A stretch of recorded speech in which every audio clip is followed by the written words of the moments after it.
आप देख रहे हैं एवीएन महाराष्ट्र और मैं हूं आपके साथ मुनीर आरिफ खान।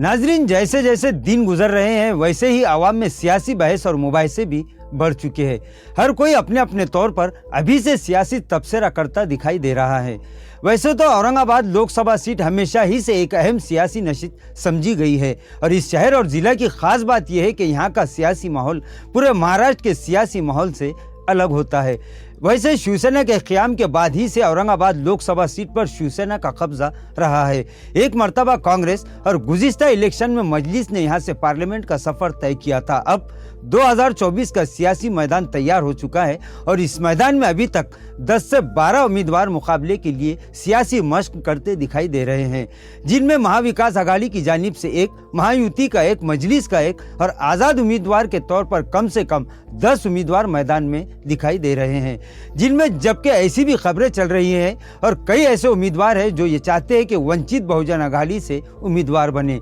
क्योंकि इस मर्तबा औरंगाबाद लोकसभा हल्के का जो कैलकुलेशन लगाया जा रहा है उसमें सबसे अहम दलित और मुस्लिम वोट ही माने जा रहे हैं। और ये बात सच भी है, क्योंकि गुज़िश्ता पिछली मर्तबा भी दलित और मुस्लिम वोटरों ने मिलकर ही इस किले से शिवसेना का 25 साल कब्जा हटाने में अहम रोल अदा किया था और अब फिर एक मर्तबा ऐसी ही कोशिश हो रही है। बहरहाल असल मुकाबला तो 4 से 5 उम्मीदवारों के दरमियान होगा, क्योंकि इस वक्त जहां मजलिस की जानिब से इम्तियाज जलील की उम्मीदवारी सबसे पहले तय हुई है, वहीं महाविकास आघाड़ी की जानिब से लगभग चंद्रकांत खैरे का नाम फाइनल है, बस ऑफिशियली ऐलान करना बाकी है।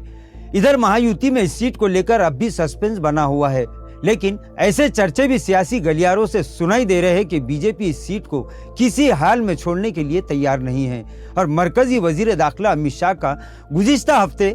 औरंगाबाद का दौरा काफी अहम माना जा रहा है। यहाँ एक बात चौंकाने वाली ये भी सामने आ रही है कि बीजेपी ने औरंगाबाद लोकसभा सीट हासिल करने के लिए अपना प्लान सी तैयार कर लिया है,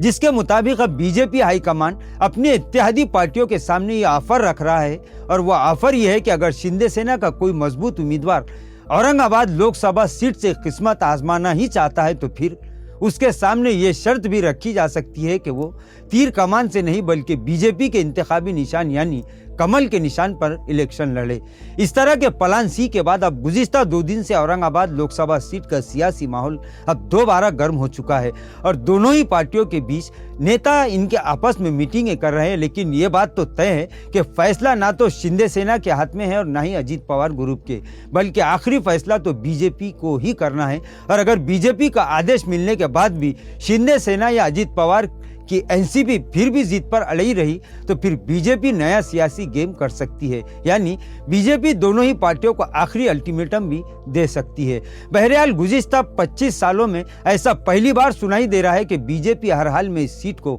अपने पास रखना चाहती है। इसीलिए शायद मरकजी वजीर दाखिला अमित शाह ने औरंगाबाद में एक प्रोग्राम से खिताब करते हुए ये दावा किया था कि 2024 में मोदी को वजीर आजम बनाने के लिए औरंगाबाद से भी एक कमल भिजवाना है,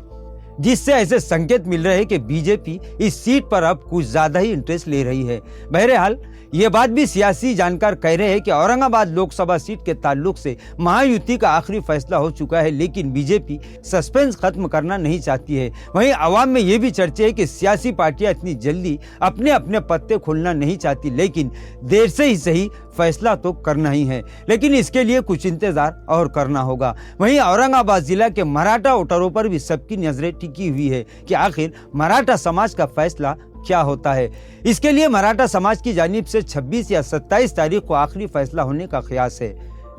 वहीं संजय शिरसाट भी तरह तरह के दावे कर रहे हैं और ये कह रहे हैं कि ये सीट शिंदे सेना की है, लेकिन इनके दावों में कितना दम है, क्या वो सचमुच बीजेपी को अपनी बात मानने पर मजबूर कर सकेंगे, ये 2 दिन में वाजे हो जाएगा। बहरहाल औरंगाबाद लोकसभा सीट इस वक्त तमामी सियासी पार्टियों के लिए विकार की सीट बनी हुई है, जबकि आवाम में ये भी चर्चे है कि मुकाबला मजलिस के उम्मीदवार इम्तियाज जलील और चंद्रकांत खैरे के दरमियान होगा और ये कांटे का मुकाबला साबित होगा।